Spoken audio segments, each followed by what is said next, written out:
20h32 et je vais attendre un petit peu pour qu'il y ait plus de personnes pour commencer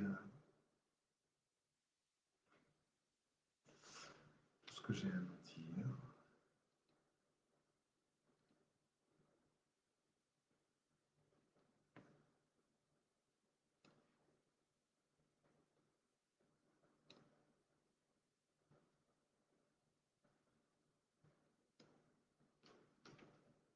Alors, je ne sais pas si l'heure était adaptée ou peut-être que 21h30 aurait été mieux. 21h aurait été mieux, je ne sais pas. Qu'est-ce que vous en pensez, personne présente?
Bonsoir à Christelle qui vient d'arriver. Beaucoup de Christelle.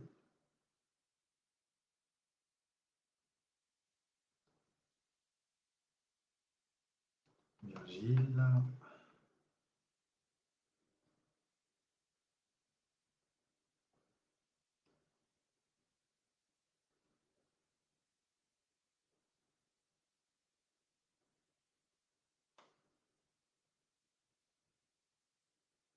Maryse.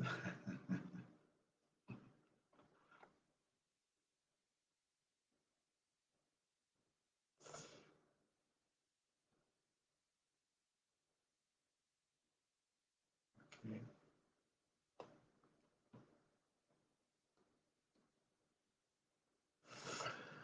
Voilà, écoutez, ce que je vous propose, c'est qu'on commence un petit peu. Donc, bonjour à tous, toutes.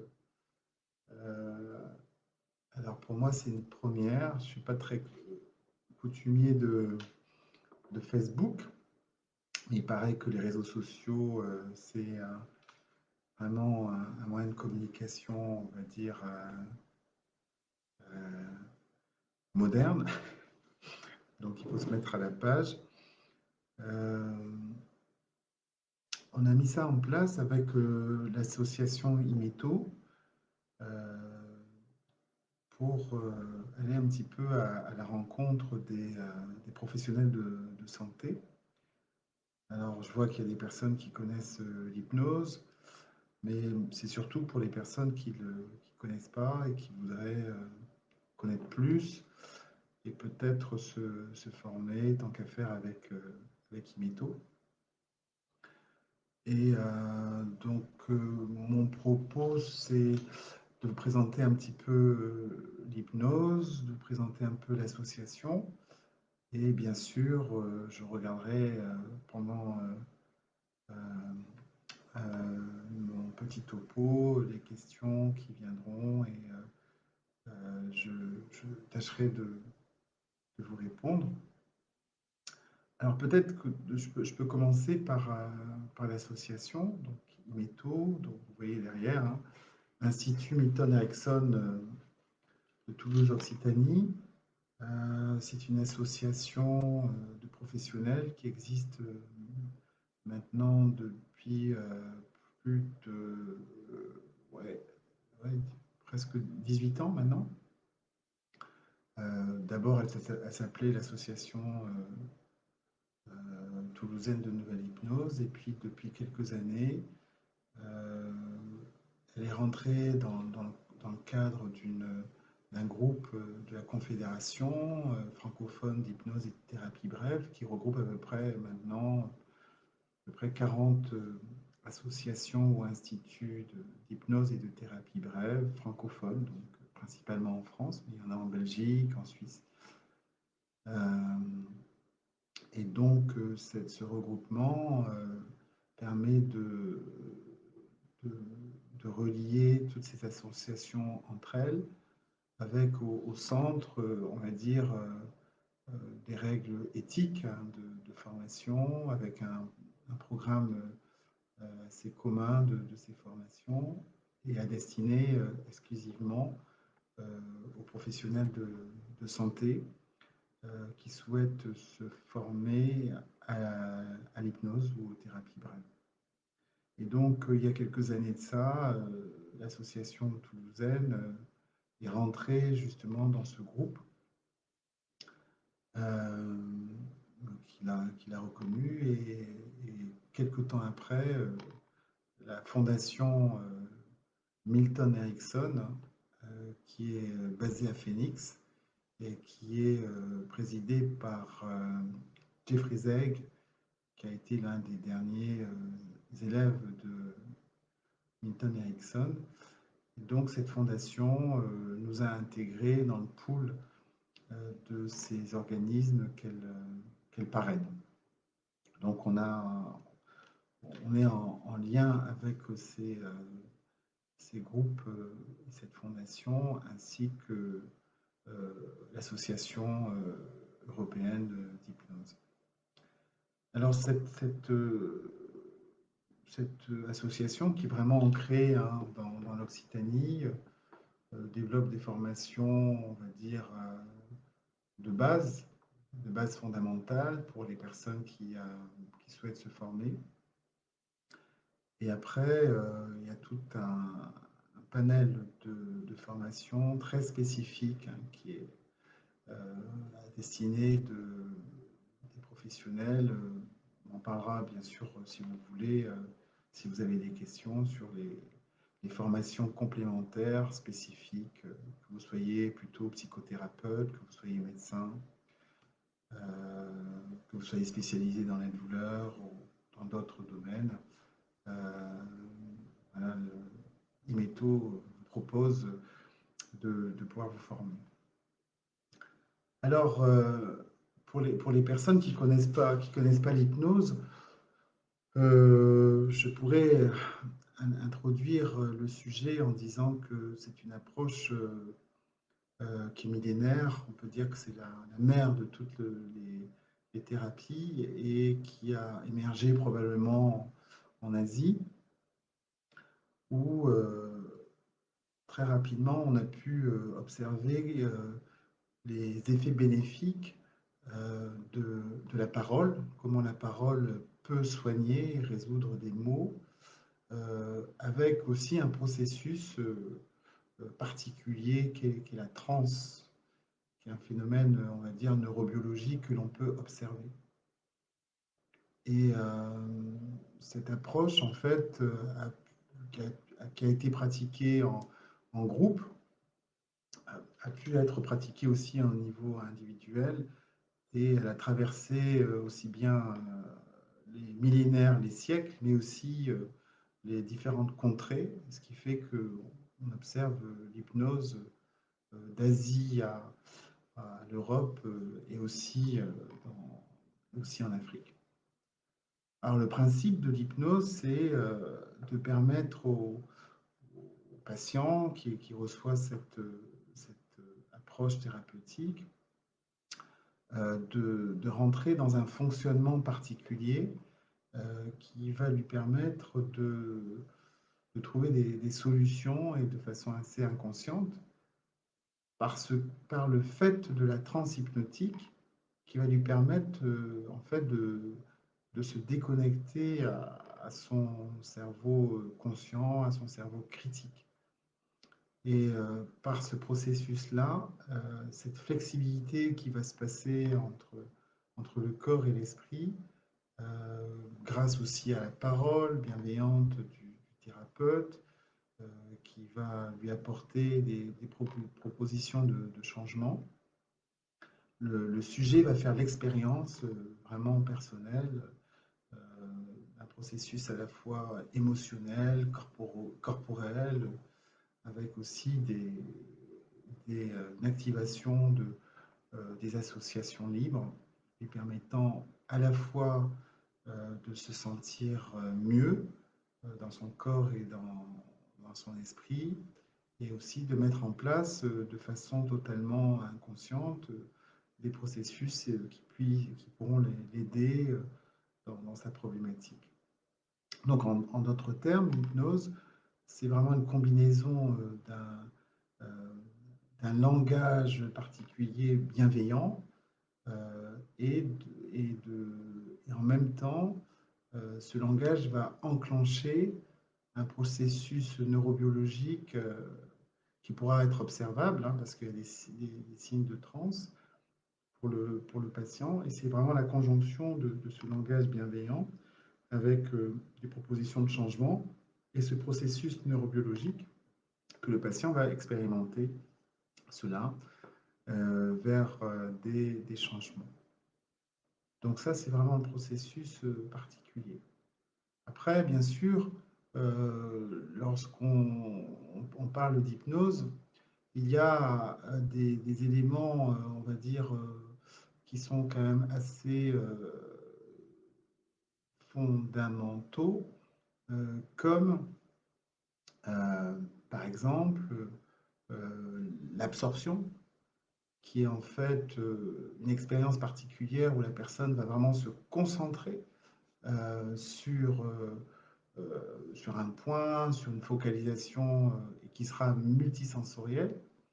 Et à partir de cette focalisation, eh bien, il va y avoir cette, on va dire, cette dissociation de ce que la personne va vivre et qui va permettre justement cette expérience de transe hypnotique. Et donc la dissociation, c'est vraiment particulier. C'est une sorte de moment où le patient va être à la fois présent et en même temps ailleurs, c'est-à-dire ailleurs dans une expérience multisensorielle autre.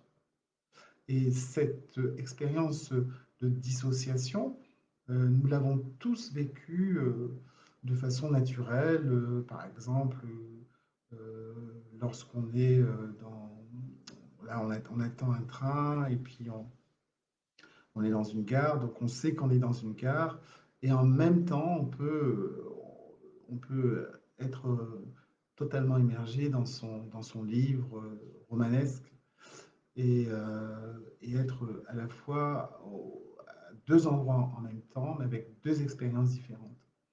On a d'autres expériences aussi lorsqu'on est en voiture, on conduit, donc on va d'un point A à un point B, et puis notre esprit peut s'échapper. Autre expérience, vous êtes dans une conférence, dans une réunion, vous suivez la réunion, et puis à un moment donné, votre esprit va s'échapper pour soit penser à vos vacances, penser à ce qui va se passer après cette réunion.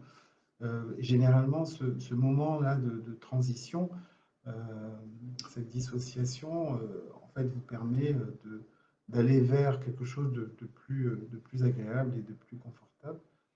Donc ça, c'est la deuxième étape du processus de l'hypnose. Et à partir du moment où il y a cette dissociation, où effectivement le côté critique est très présent du patient et les moins, c'est là qu'il va pouvoir expérimenter cette transe hypnotique. Comme je vous le disais, c'est un phénomène neurobiologique que l'on peut observer parce que soit on est dans des transes sociales et culturelles, et bien là, Euh, Comment je veux dire? Il y a une question sur est-ce qu'il y aura un replay? Alors là, je ne sais pas, j'espère. Mais lorsque vous êtes dans une expérience de transe hypnotique, sociale, eh ben, effectivement, vous avez tous des représentations de transe sociale, chamanique, ou en Afrique, vous voyez vraiment les personnes qui se trémulent, le corps se trémule, euh, et entraîné soit par des rythmes, entraîné soit par des incantations. Donc ça, c'est les images qu'on peut avoir, mais après, la transe hypnotique, plus dans nos cabinets, ce sont plus des phénomènes que l'on peut observer avec, au niveau du visage, les traits du visage qui sont beaucoup plus lisses, le corps est plus relâché, il peut y avoir des mouvements un petit peu involontaires, avec un ralentissement du mouvement. Bien sûr, ça, ce sont des éléments, on va dire, cliniques que les hypnothérapeutes connaissent et que les étudiants en hypnothérapie aussi apprennent à repérer et à observer, puisque vraiment l'hypnose, c'est vraiment un processus de communication bienveillante où vraiment le thérapeute doit se mettre vraiment au service du patient et forcément de pouvoir observer tout ce que le patient peut mettre en peut, peut montrer dans ses comportements un petit peu inconscients. Et c'est là où la communication peut rentrer en ligne par des questions que le thérapeute va pouvoir poser et va pouvoir attendre des réponses. Là aussi, c'est important de sortir un petit peu du cadre de, on va dire, des préjugés de l'hypnose, où effectivement vous avez une personne qui parle, une sorte de monologue, où finalement le patient est totalement absent et vraiment prend tout ce que l'hypnothérapeute dit sans interactivité. Donc ça fait bien sûr la transition avec le quatrième phénomène qui est la suggestibilité. Ça veut dire la capacité d'un patient de pouvoir répondre à des propositions de changement où on parle de suggestion, qui est une séquence de communication particulière qui vise à entraîner un changement. Et là, effectivement, nous ne sommes pas tous égaux par rapport à la suggestibilité. Et il y a des personnes qui le sont plus que d'autres. Et d'ailleurs, dans les années 50, il y a eu tout un développement d'échelle de suggestibilité où on a pu, dans un groupe donné, repérer qu'il y a des personnes qui sont très suggestibles, des personnes qui le sont moins, et puis vous avez une sorte de courbe gaussienne où finalement vous avez au milieu des personnes qui sont moyennement suggestibles. Donc ça, donc voilà, donc il y a vraiment ces quatre phénomènes qui sont importants, c'est-à-dire l'absorption, la dissociation, la transhypnotique, et puis la suggestibilité qui fait vraiment le cœur du processus hypnotique en termes de processus. Après, aujourd'hui, au XXIe siècle, l'approche qui est la plus communément apprise, c'est l'approche ericksonienne, qui est donnée grâce aux travaux, aux expériences de Milton Erickson, qui était un psychiatre américain qui est né au début du XXe siècle, euh, et qui très tôt s'est intéressé à l'hypnose, au phénomène hypnotique. Euh, dans son histoire assez singulière, puisqu'il a été atteint de poliomyélite et qu'il a paralysé, il a vraiment fait preuve vraiment d'une énergie particulière d'auto-guérison, puisqu'il a pu se rééduquer et marcher alors qu'on on disait de lui qu'il ne pourrait plus jamais marcher. Donc c'est ce côté-là qu'il a eu très tôt dans son adolescence a forgé en lui le fait que finalement le patient a vraiment la clé en lui et il doit être le moteur du changement, quel que soit le changement psychologique ou physiologique. Et donc c'est ça qui l'a un petit peu guidé pendant toute sa carrière et vraiment en se centrant sur le sujet comme la personne la plus essentielle. Il a pu aussi, si vous voulez, dépoussiérer l'approche de l'hypnose. Comme je vous le disais, c'est une approche qui est vraiment très, très ancienne. Il a dépoussiéré par le fait qu'il a pu simplement remettre le patient vraiment au centre du processus en disant que c'était la personne la plus importante et que le thérapeute devait avoir une position vraiment égalitaire. Voilà, égalitaire. Euh, Tout simplement parce que ses prédécesseurs qui ont pu utiliser l'hypnose à des fins thérapeutiques euh, utilisaient l'hypnose de façon assez directive, avec des suggestions très directives, pour bien sûr soigner les gens, améliorer des symptômes, créer des changements, euh, et qui étaient aussi efficaces.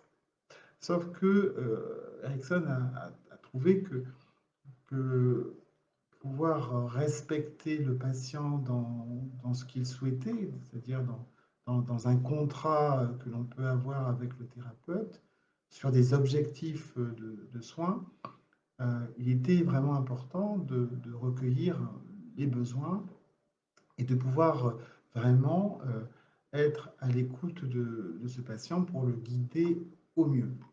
Et plutôt que d'avoir une vision assez, on va dire, monolithique de l'hypnose et avec un monologue où vous avez le thérapeute qui impose ses pensées et ses directions, comme vous pouvez le voir justement dans les transes de spectacle, qui sont en fait les héritières euh, de, de l'hypnose, on va dire, classique, hein. Eh bien, Erickson a vraiment voulu révolutionner cette pratique avec l'art de la communication, avec beaucoup d'images, euh, d'histoires métaphoriques, donc en développant un langage, on va dire, plus indirect, beaucoup plus subtil. Et ça, il pouvait euh, travailler avec des patients en leur racontant des histoires, en parlant d'expériences professionnelles qu'il a pu avoir, en inventant des histoires qui étaient en lien avec la problématique du patient. Et si vous voulez, en contournant un petit peu les résistances du patient, il pouvait avoir des effets assez remarquables. Et c'est en cela que l'apport d'Hamilton Erickson a été vraiment essentiel pour la pratique de l'hypnose, avec vraiment à la fois le respect du patient, donc avec une approche très personnalisée du patient, ensuite, en pouvant axer le travail sur les ressources, c'est-à-dire les choses positives que le patient a en lui, euh, que ce soit les expériences qu'il a vécues ou ses qualités, ses capacités qu'il a. Le fait aussi de pouvoir travailler avec un objectif précis, le fait de pouvoir développer dans sa communication bienveillante une communication positive et constructive, chose que les patients qui sont en souffrance ont du mal à vivre. Donc d'avoir quelqu'un en face qui puisse lui renvoyer ces éléments-là, effectivement, facilite le travail et aussi la confiance du patient. Il a développé aussi cette approche personnalisée qui fait que tout ce que le patient va amener dans sa thérapie, en termes d'histoire, bien sûr, mais aussi des éléments positifs de son histoire, des ressources positives.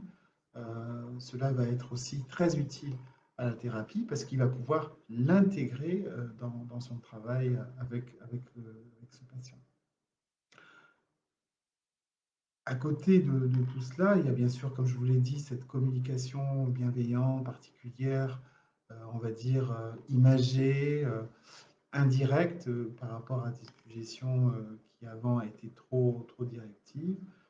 Il y a aussi cette idée de pouvoir autonomiser le patient dans la mesure où, dans le processus de l'hypnose, il va faire de nouveaux apprentissages qui va lui permettre de pouvoir résoudre ces problématiques.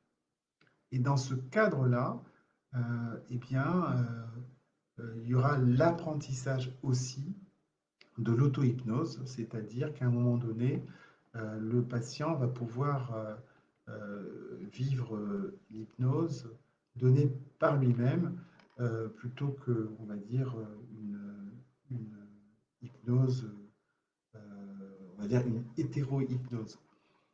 D'ailleurs, Émile Coué, qui a été un pharmacien, donc il est connu, hein, Émile Coué, la méthode Coué, donc c'est le fait d'avoir des pensées positives et qui peuvent se réaliser. Et Mikoué disait que finalement, il n'y a pas d'hypnose. En fait, il n'y a que de l'auto-hypnose, c'est-à-dire que c'est le patient qui va, à un moment donné, s'autoriser à à fonctionner autrement. Et donc, ça, c'est vraiment très, très important. Donc, si vous voulez, si à ce stade-là, si je devais, et puis après, je vais prendre quelques questions, avant de poursuivre sur les, les préjugés et puis les applications d'hypnose, mais déjà, si dans cette première introduction sur ce qu'est l'hypnose, ben, je vais faire une petite synthèse et puis je pourrais prendre des questions. Donc, c'est une thérapie qui est millénaire, qui est vraiment liée à une communication bienveillante entre deux personnes. Le but est que pour le patient, le sujet, c'est d'avoir un fonctionnement autre qui va court-circuiter la pensée critique. Et ce fonctionnement autre va être impulsé par le langage du thérapeute qui va lui permettre, d'une part, de, de s'absorber dans une expérience multisensorielle, de pouvoir vivre une expérience de dissociation, et à partir de laquelle on pourra observer la transe, qui est ce phénomène neurobiologique qui va permettre justement cette flexibilité neurobiologique pour le changement. Et à partir de ce moment-là, il y a cette suggestibilité, c'est cette réceptivité qu'a le sujet de pouvoir, si vous voulez, accepter, recevoir des propositions de changement. Et tout ce processus d'hypnose a été rénové grâce à Milton Erickson, psychiatre américain, qui a vraiment axé cette hypnose, on va dire, nouvelle, moderne, en se centrant sur le patient, le sujet, en se centrant sur ses ressources, en faisant un traitement individualisé et personnalisé, avec une communication positive, constructive, encourageante, euh, en utilisant des séquences de communication ouvertes, indirectes, imagées, avec des subtilités de langage, avec des histoires métaphoriques, pour permettre justement aux patients de pouvoir se déconnecter du côté critique et de pouvoir vivre l'expérience autrement. Voilà, c'est un petit peu ce que je voulais dire en termes de définition, de processus, et puis de l'apport d'Erickson sur bien sûr les apprentissages et l'auto-hypnose. Alors, est-ce qu'il y a des questions qui peuvent venir? Là, je peux prendre quelques questions sur le chat. Sinon, je pourrais continuer un petit peu sur, sur les préjugés que l'on a sur l'hypnose, sur quelques éléments actuels de la neurobiologie et bien sûr sur les indications et les applications.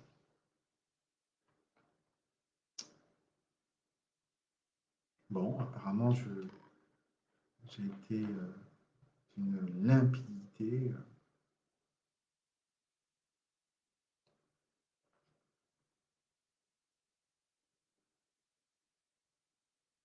Ok. Alors, bien souvent dans l'hypnose, il y a donc il y a Virgile qui dit l'hypnose est addictive. Donc ça, c'est une, on va dire, c'est pas une question, c'est un commentaire, c'est une conviction, c'est ça? Donc, ce qui est important, euh, c'est effectivement les questions qu'on peut se poser sur finalement euh, les questions un petit peu que tout le monde peut se poser autour de euh, comment je vais dire sur finalement quel est le risque de l'hypnose, pourquoi les patients ont envie d'y aller ou des patients sont un peu réticents à fonctionner en hypnose. Alors voilà, donc je pourrais répondre à certains points, puisqu'il n'y a pas de questions.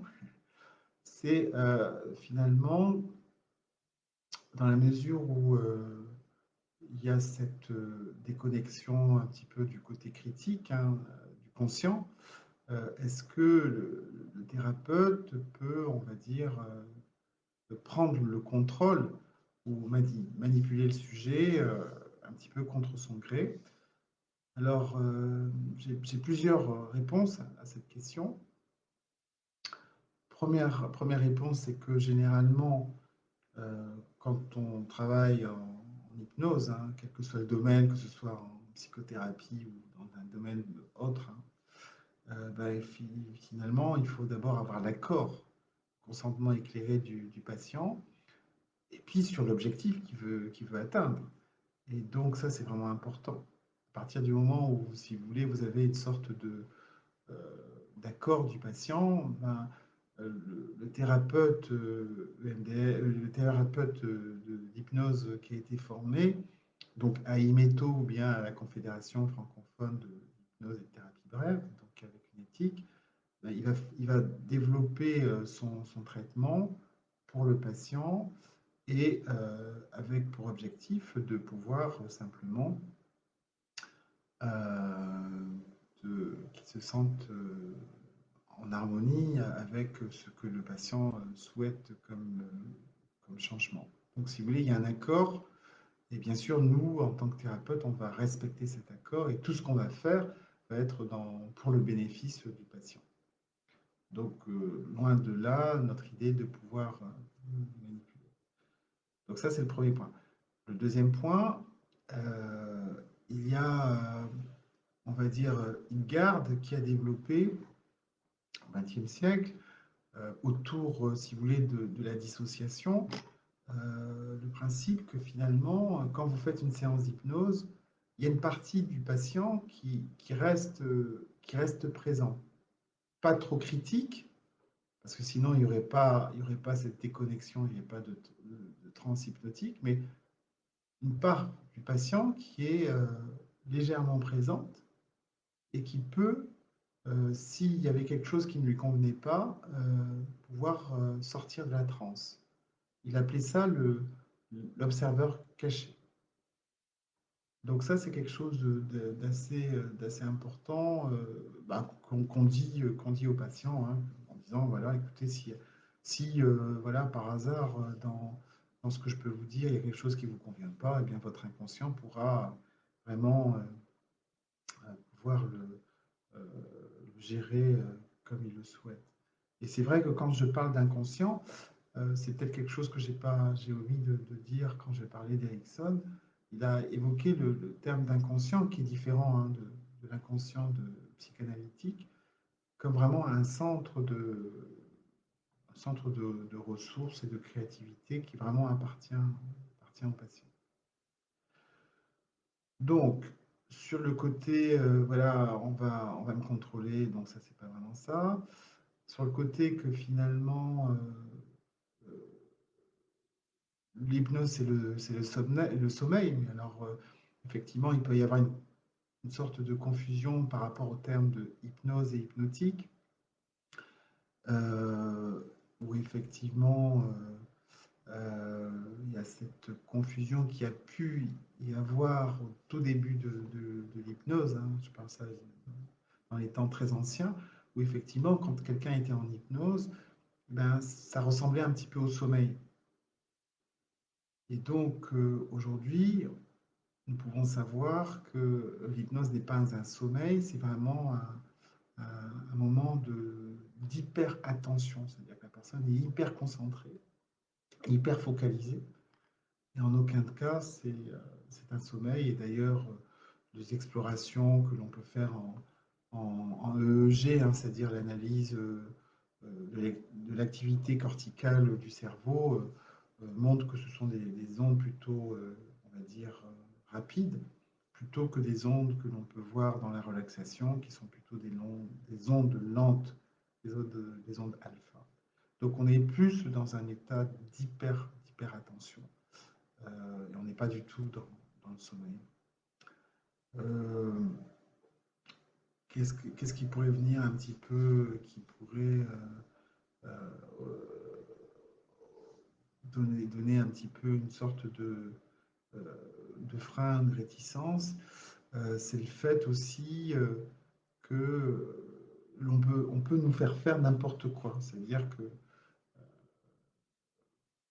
le sujet serait vraiment totalement passif, euh, alors qu'à partir du moment où, si vous voulez, vous avez développé un accord avec des objectifs, vraiment le patient est vraiment acteur de cette thérapie, et c'était vraiment ce que souhaitait Erickson dans sa pratique et ce qu'il a enseigné à ses étudiants pendant la fin de sa pratique, où il donnait beaucoup d'enseignements et de formation en hypnose moderne.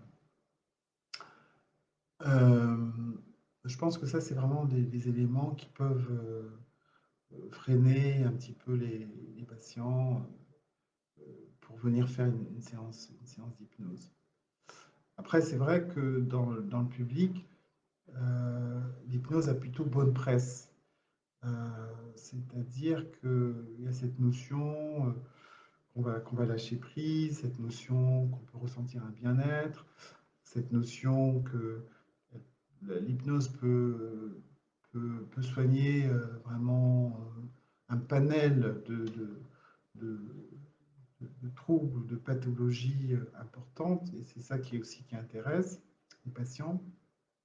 Le fait aussi qu'on le rentre dans les thérapies brèves, c'est-à-dire que c'est pas des thérapies qui sont interminables, où à partir du moment où vous focalisez sur un objectif et que vous l'atteignez, le patient n'a plus besoin de venir vous voir. Et ça, c'est aussi important d'avoir ça en tête. Alors, donc, par rapport aux indications et aux applications de l'hypnose, alors c'est vrai que l'hypnose a été pendant longtemps pris dans le cadre des psychothérapies où les grands contributeurs qui nous ont précédés étaient plutôt neurologues, psychologues euh, et médecins de la psyché et prenaient en compte les troubles anxieux, les troubles du comportement, les stress traumatiques ou autres. Et puis, bien sûr, il y avait cette indication dans le cadre de la douleur qui a été, si vous voulez, qui a été connu, bien sûr, qui a été vraiment propulsé par les neurosciences. Et dans les années 90, il y a eu beaucoup de, de développement au niveau des neurosciences pour comprendre finalement comment un discours, un langage, avec un phénomène de transe qu'on pouvait observer, pouvait modifier la neurophysiologie, notamment dans la douleur. Et donc, c'est une grande dame, Marie-Elisabeth de Fémonville, qui est, on va dire, anesthésiste, enfin, professeur et anesthésiste à Liège, qui a développé des études sur l'hypnose dans le cadre de la douleur, avec aussi, en plus, la neuroimagerie, c'est-à-dire de voir comment se comporte un cerveau qui est en transe hypnotique. Et donc, à partir de là, il y a eu plein de travaux qui ont été faits autour de l'hypnose et la douleur, et ce qui fait qu'aujourd'hui, l'hypnose dans la douleur fait partie vraiment des applications et des indications vraiment importantes. Et si vous voulez, ces 10 dernières années ou 15 dernières années, dans toutes les consultations de la douleur, douleur chronique et des douleurs compliquées, ben, vous avez dans toutes ces consultations des praticiens qui ont été formés à l'hypnose. Donc vraiment, maintenant, l'hypnose est rentrée vraiment dans le champ de, du traitement de la douleur. Donc, elle a développé vraiment ces études. Et en plus aussi, en tant qu'anesthésiste, elle a pu aussi voir que finalement, lorsqu'un patient était vraiment absorbé,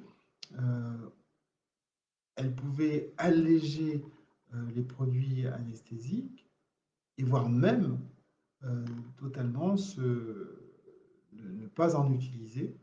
Et dans son hôpital de Liège, dans son CHU de Liège, elle a pu développer, je pense, des milliers d'opérations, soit vraiment avec l'hypnose pure ou avec l'hypnose, avec très peu de produits anesthésiques, avec un bénéfice important en termes de réveil du patient, en termes de saignement, en termes de complications.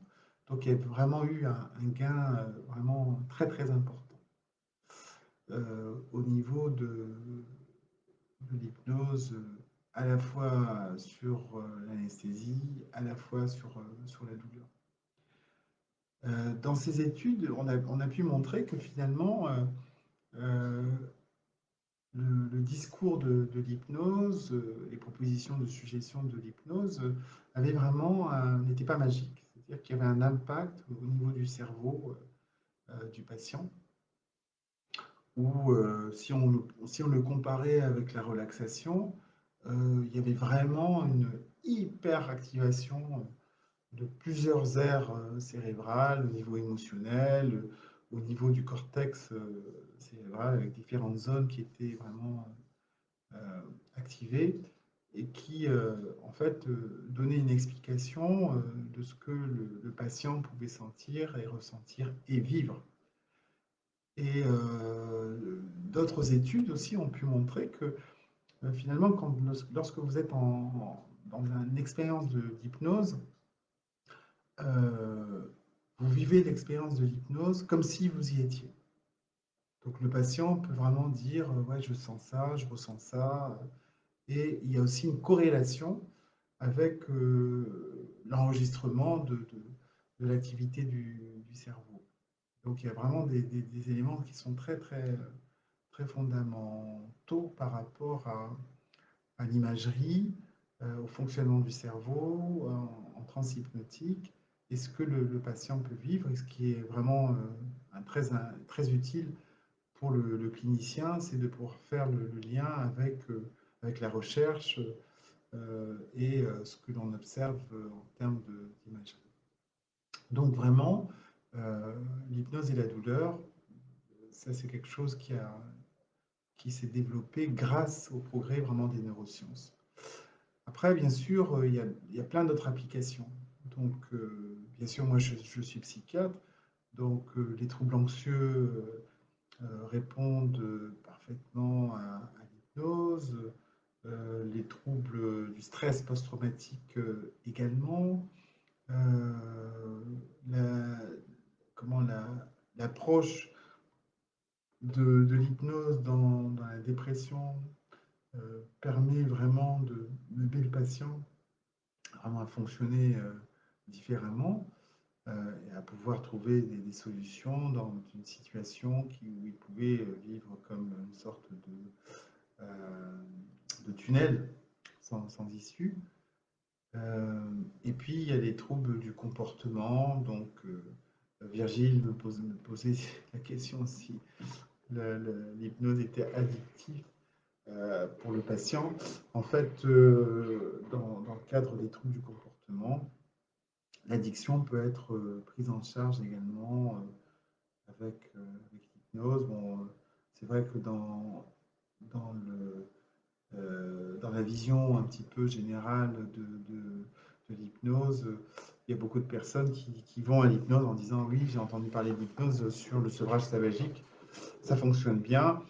Ça peut aussi fonctionner sur les troubles du comportement alimentaire également. Mais en réalité, si vous voyez, comment je veux dire, toutes les applications de l'hypnose, il y en a énormément. Moi, j'aime à dire que finalement, euh, on ne peut pas dire que l'hypnose soigne telle ou telle problématique, mais je dirais plus que l'hypnose permet au sujet de pouvoir l'utiliser pour se soigner ou pour améliorer tel ou tel aspect.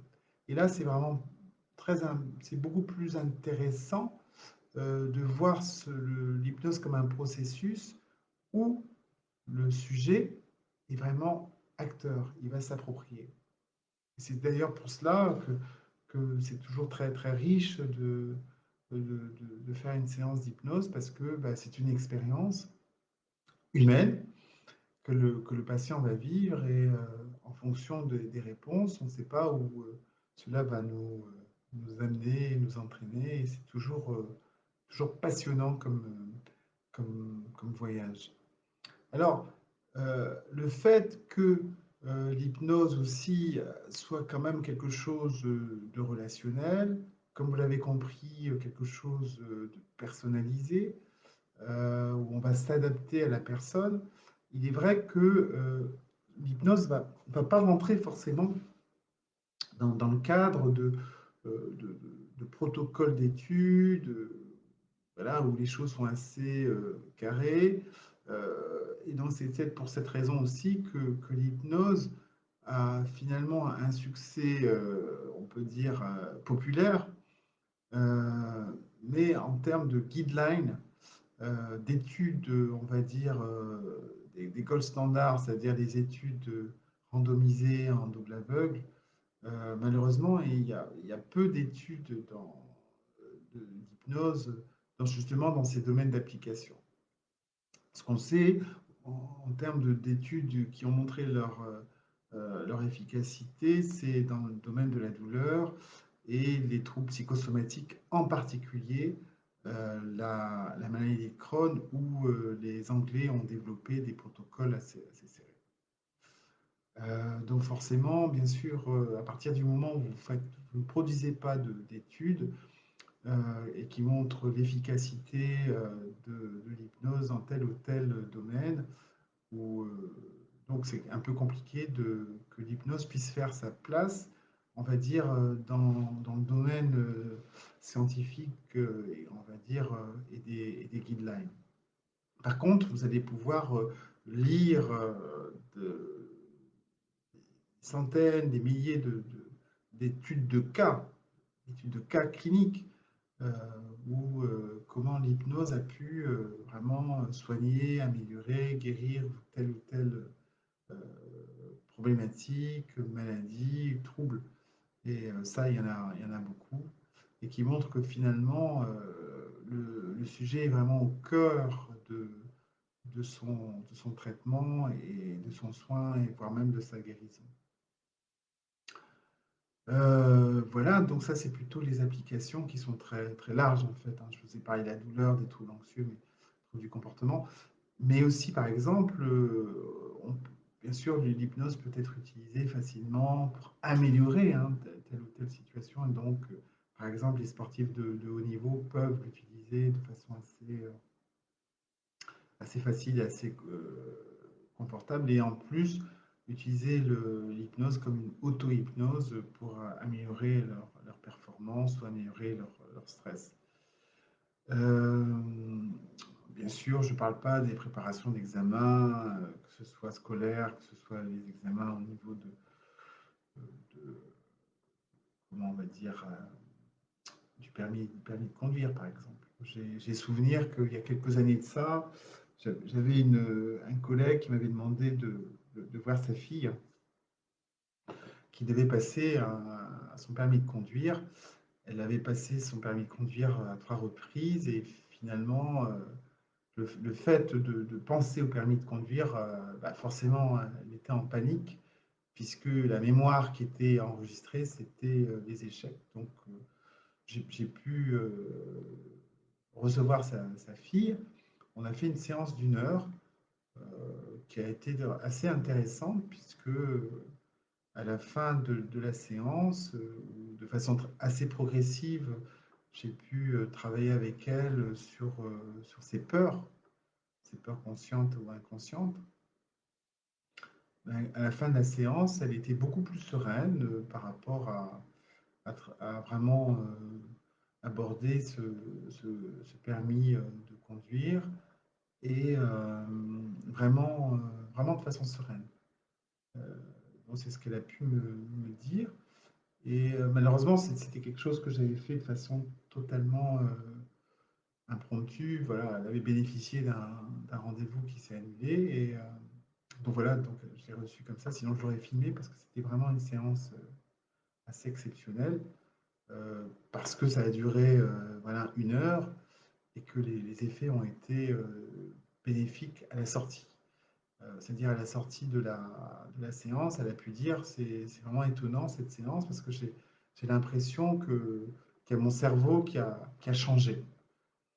Et voilà, quelques semaines après, son père m'a dit qu'elle a passé avec succès le permis de conduire. Donc il y a plein de témoignages comme ça.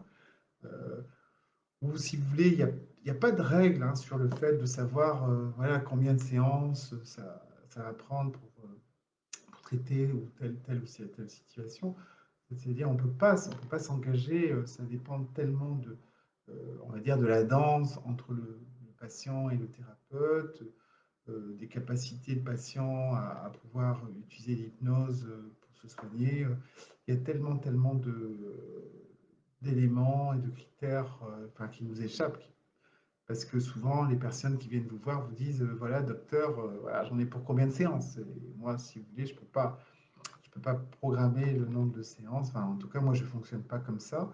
Je fonctionne plus, si vous voulez, sur un objectif à atteindre et puis d'avancer de façon ericksonienne, de façon très progressive, jusqu'à ce que le patient, à la fois, prenne confiance dans sa capacité de se guérir et aussi de pouvoir accéder à une résolution de sa problématique. Et en cela, si vous voulez, l'hypnose ericksonienne fait partie vraiment des approches de thérapie brève ou de thérapie solutionniste, où effectivement, au début de la thérapie, eh bien, on quantifie un petit peu où en est le patient. Bien sûr, c'est une évaluation très subjective, hein, mais qui va nous permettre tout au cours de la séance ou même de la thérapie de voir vraiment les progrès du patient par rapport à ce que le patient nous ramène de sa vie extérieure et nous, de ce qu'on peut observer pendant les séances. Voilà un petit peu ce que je voulais dire sur les applications, les indications. Donc, finalement, si vous voulez, sont très très larges. Et je dirais, il me reste à parler de deux points, c'est-à-dire les précautions par rapport à l'usage de l'hypnose et ainsi que les contre-indications. Donc, je commence par les contre-indications. Donc, les contre-indications, c'est assez simple. C'est en fait, c'est les troubles psychotiques aigus. Donc, on ne fait pas d'hypnose avec un patient qui est délirant, qui est totalement désorganisé. Ça, c'est quelque chose qui est clair. Par contre, on peut faire de l'hypnose avec des patients qui ont des troubles psychotiques qui sont stabilisés, équilibrés, et que l'on veut travailler sur tel ou tel aspect, soit comportementaux, soit social, hein, de lien social, toujours basé sur des objectifs à développer avec le patient. Sur les précautions, il y a certaines précautions, c'est-à-dire que effectivement, dans les premiers éléments, dans les premières rencontres, c'est important de pouvoir connaître si le patient a vécu des événements très difficiles, parce qu'il pourrait éventuellement surgir pendant la séance, puisque comme on est plus dans un processus on va dire, d'association libre et de lâcher prise, où il n'y a pas trop de contrôle hein, l'aspect critique, ben, c'est vrai qu'il y a des mémoires qui peuvent émerger, donc c'est bien de pouvoir savoir s'il y a eu des événements difficiles pour le patient. Ça, c'est quelque chose d'important. Et comme je vous parle aussi de mémoire, ça c'est des éléments qui sont assez sensibles. C'est-à-dire que la transe hypnotique, par essence même, va modifier la mémoire. Elle va modifier la mémoire dans le sens où elle va pouvoir exacerber la mémoire. C'est-à-dire que vous allez pouvoir vivre une expérience ou des souvenirs de façon très, très, très précis, exactement comme si vous y étiez, quoi, avec des détails très, très importants. Et en même temps, vous allez pouvoir, l'hypnose modifie la mémoire dans le sens où vous pouvez aussi avoir pendant une séance des trous de séance où voilà, le sujet ne va pas pouvoir se souvenir d'une partie de la séance ou de toute une partie de la séance. Donc ça fait partie du processus hypnotique. Là encore aussi, concernant la mémoire, il faut être prudent puisque ce qui apparaît pendant la transe hypnotique, effectivement, ça peut être des choses beaucoup plus précises d'éléments que vous avez vécus. Donc, vous savez que vous avez vécu ces événements et que vous en savez le caractère réel. Et puis, il peut y avoir des mémoires qui émergent et dont on ne sait pas si effectivement ce qui émerge est quelque chose qui a été vécu et qui avait été mis sous cloche ou dissocié, ou c'est, on va dire, c'est un petit peu la créativité qui, avec la transe hypnotique, va permettre de faire sortir justement cela. Donc c'est là, il faut être assez prudent. Moi, j'ai souvenir que au début de ma pratique, j'avais des patients qui m'appelaient en disant, voilà, docteur, je ne me souviens pas de ce qui s'est passé dans mon enfance, de 0 à 8 ans. Je voudrais faire de l'hypnose pour revivre des éléments parce que je pense qu'il y a des choses négatives qui se sont passées. Et moi, à cette époque-là, vraiment en suivant l'enseignement de mon maître, hein, le docteur Jean Gaudin, qui était psychiatre français, qui a développé l'hypnose ericksonienne dans les années 80, hein, avec d'autres de ses collègues. Donc, Gaudin me disait très clairement, voilà, il faut vraiment se méfier de pouvoir trifouiller hein, dans la mémoire des patients, et que c'est vrai que la dissociation est protectrice hein, dans un sens. Donc, il faut vraiment, vraiment être prudent avec ça. Et simplement, quand le patient m'avait demandé ça, moi j'avais répondu, écoutez, Moi, ce que je peux faire clairement, c'est que je peux vous aider dans votre vie présente et de voir comment je peux améliorer votre vie présente. Ça, je peux m'engager à ça.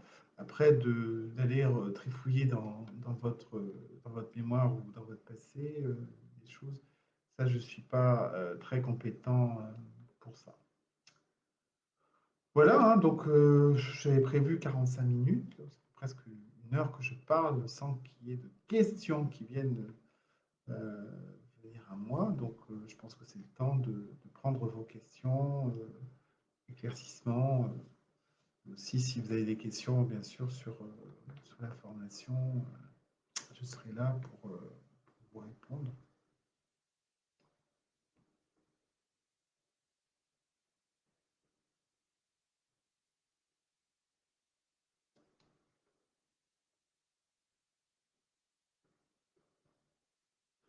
Donc oui, Virgile, euh, ouais, vous dites que l'empathie est un facteur essentiel dans la pratique de l'hypnose. Euh, et voilà, comme dans la pratique de la réussite de tout soin, donc je suis tout à fait d'accord avec vous.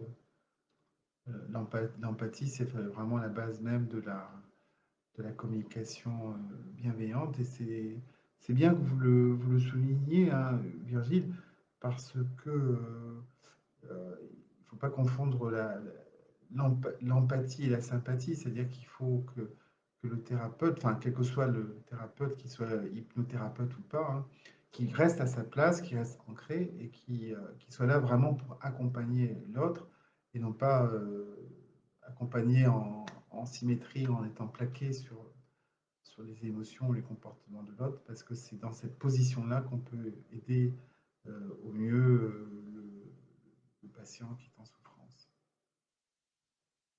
Alors, j'ai une question, c'est très bien, une question euh, de Laetitia. À partir de quel âge peut-on pratiquer l'hypnose? Alors, bah, théoriquement, à partir de tout petit, on peut pratiquer l'hypnose on peut pratiquer l'hypnose quand on est nouveau-né. Alors, vous comprenez bien que dans ce cadre-là, ça va se pratiquer avec la maman. La maman va prendre l'enfant. Et par rapport aussi à ce que la maman va pouvoir dire de la difficulté, donc est-ce que, bon, quand on est enfant, bah, c'est soit les troubles du sommeil, soit les troubles du comportement, où la maman ne comprend pas. Donc, bien sûr, ce serait important de recevoir les parents, pour savoir un petit peu qu'est-ce qui se passe, le contexte, et puis aussi de pouvoir peut-être parler aussi de de la grossesse, comment les choses sont passées, du contexte environnemental, et puis de pouvoir faire une séance en- pour le système. Et bien sûr, comme vous le savez, les nouveau-nés sont très sensibles à la voix, comme un peu comme nous, hein, très sensibles à la voix, à la variation des voix, et donc de pouvoir travailler comme ça. Personnellement, moi, j'ai jamais eu à travailler avec des nouveau-nés. Je- je travaille, ma patientèle, c'est plus des patientèles d'adultes, euh, d'adolescents, et par moments des enfants.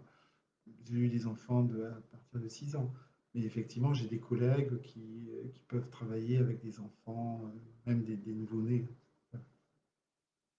Donc j'espère que j'ai pu répondre à la question de Laetitia.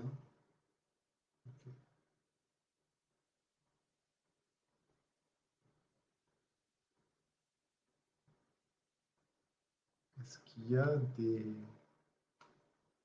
questions? D'autres questions?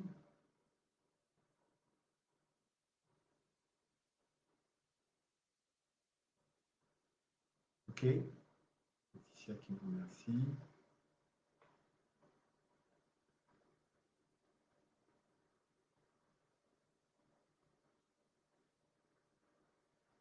Alors, je sais pas, il y a Christelle là. Est-ce que vous avez des questions?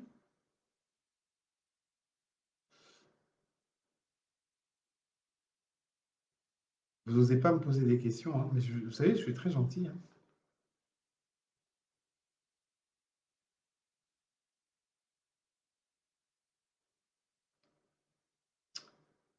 Euh, je pense que j'ai... Ouais, c'est un petit peu ce que je voulais faire. Je regarde si j'ai pas oublié quelque chose, hein, dans ce que je voulais vous transmettre.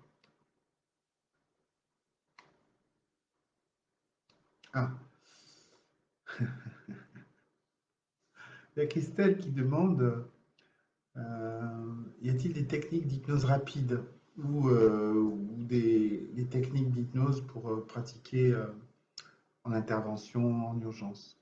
Oui, alors, en fait, les personnes qui vont venir se former, si vous voulez, vous allez apprendre les bases de l'hypnose, hein.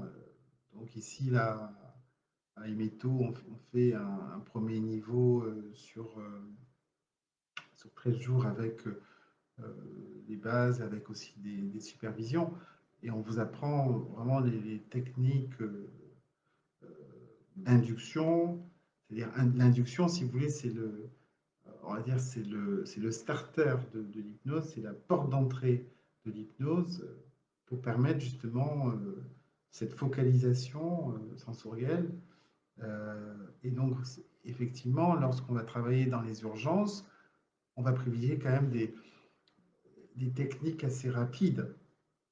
Et les techniques rapides vont permettre au sujet de rapidement de pouvoir se décentrer. Alors généralement, quand on est dans l'urgence ou dans les soins d'urgence, les personnes en fait ont une douleur, sont blessées, ont une plaie. Donc, si vous voulez, ils sont déjà focalisés sur leur douleur ou sur leur plaie. Et donc, à partir du moment où vous êtes déjà focalisé, vous pouvez considérer il y a déjà la dissociation qui est là. C'est-à-dire vous êtes là et en même temps, vous êtes focalisé ailleurs. Et donc, on peut se servir de ce processus-là qui existe déjà pour induire soit une sorte de confusion et permettre justement de faciliter le soin et cela de façon très, très efficiente. Et donc, il y a beaucoup de professionnels de santé qui se forment à l'hypnose et qui pratiquent ces techniques rapides aux urgences.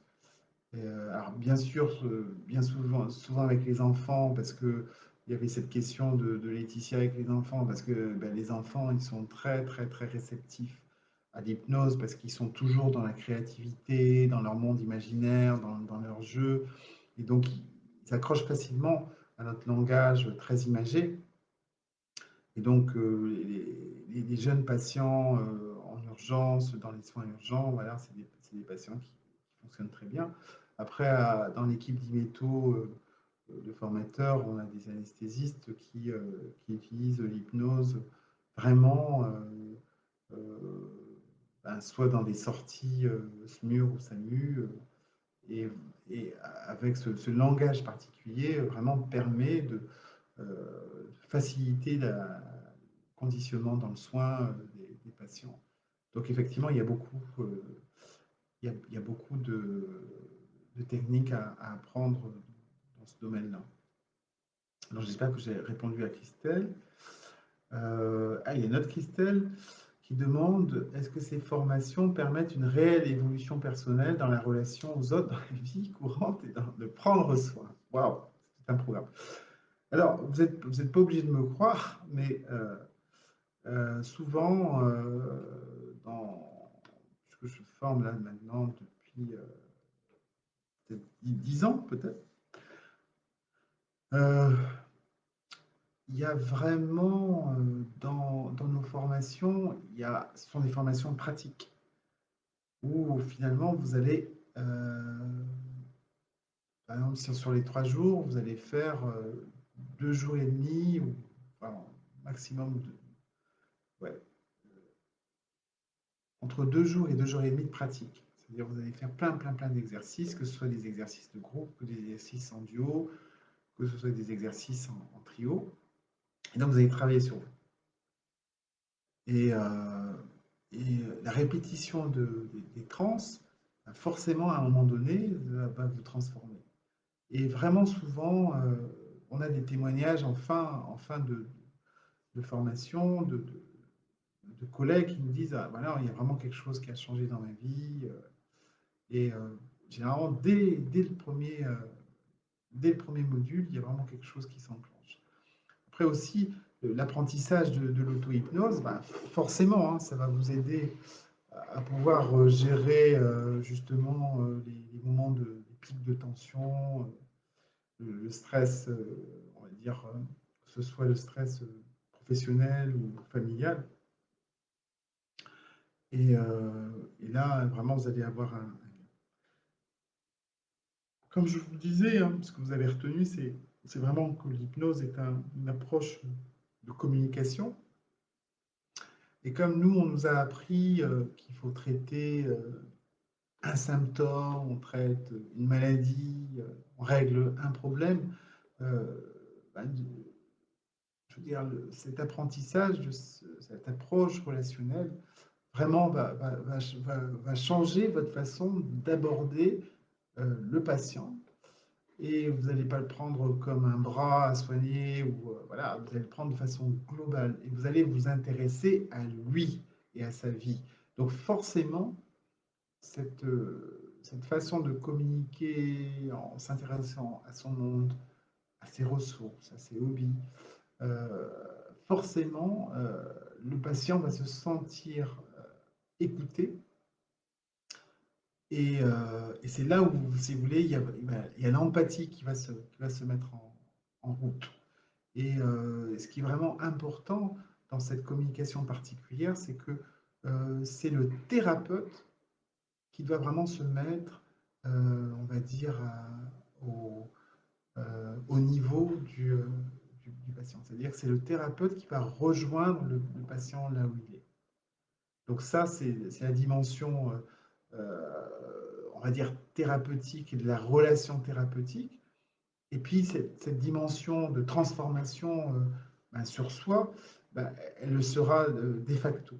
De facto, puisque vous allez prendre en compte et prendre soin de vos besoins, parce que vous serez beaucoup plus connecté à vous-même, à votre sensorialité, à votre corporalité.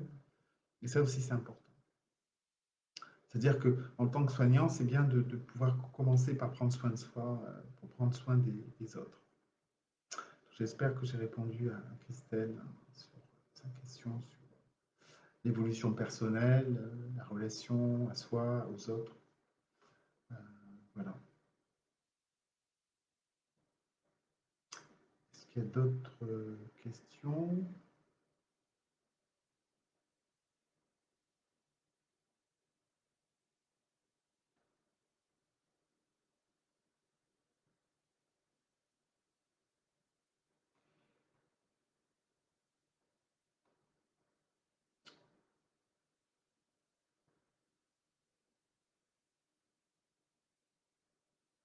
Alors, j'ai deux questions qui arrivent en même temps. Alors, bah, c'est des Christelles, hein. Les Christelles sont très nombreuses ce soir. Alors, si je me forme en hypnose, à partir de quand je peux l'utiliser sur les patients? Alors, dans la mesure où les formations sont assez pratiques, dès le premier module, c'est-à-dire dès les premiers 3 jours, eh bien, dans la mesure où vous allez pratiquer sur vous, eh bien, nous, on vous encourage à pratiquer. Donc, vous allez pouvoir utiliser les transhypnotiques et les outils des 3 jours directement avec les patients. Donc, ça, c'est ce qu'on vous recommande. Et puis, vous allez voir que comme il y a des niveaux progressifs sur ces 13 jours, eh bien, effectivement, par exemple, le deuxième module, ben, ça sera plus sur la communication. Ben, vous allez prendre encore plus confiance en vous. Vous allez pratiquer vraiment. Et puis, vous allez, on va dire, mettre plus d'ingrédients dans la cuisine hypnotique. puis vous allez être plus à l'aise. Donc, si vous voulez, c'est des choses qui sont progressives. Et nous, on vous encourage, bien sûr, à pratiquer dès le premier module. Après, nous savons tous que bah, il y a des personnes qui sont plutôt, on va dire, qui ont besoin de temps pour pouvoir intégrer et euh, se mettre à pratiquer. Et puis il y en a d'autres qui, voilà, qui vont l'intégrer facilement. Donc il y a des rythmes qui sont vraiment différents. Donc pour répondre à la question de Christelle, oui, dès le premier regroupement, dès le premier module, euh, les, euh, les collègues pourront utiliser l'hypnose. Bien sûr, pas aussi bien qu'à la fin des 13 jours, mais déjà, vous allez voir quelques petits changements. C'est-à-dire que le fait de pouvoir accompagner un patient dans une expérience positive et agréable, où il va se mettre vraiment dans cette sensorialité, il va ressentir un calme à l'intérieur, il va se sentir bien et ces premières approches-là peuvent permettre rapidement de baisser le niveau de stress du patient. Et encore plus si vous lui apprenez l'auto-hypnose, alors là, c'est vraiment déjà un travail très intéressant.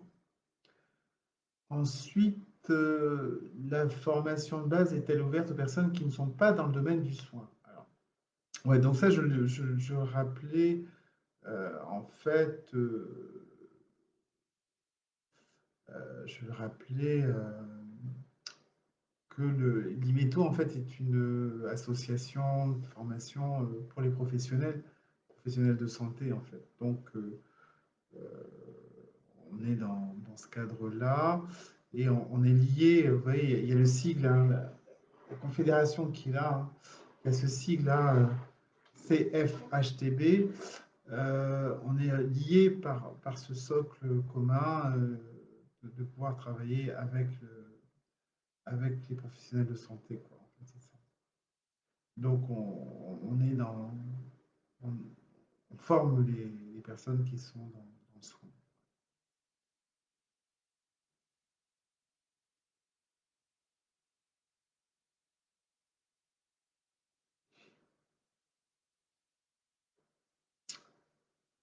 Bon, écoutez, moi, je m'étais donné comme limitant 1h30. On y arrive progressivement. Je pensais que j'allais être submergé de questions. Mais bon, ça montre que ben, peut-être que les personnes qui étaient déjà là connaissaient un peu l'hypnose et que vous aviez besoin d'un certain éclaircissement, peut-être. Euh,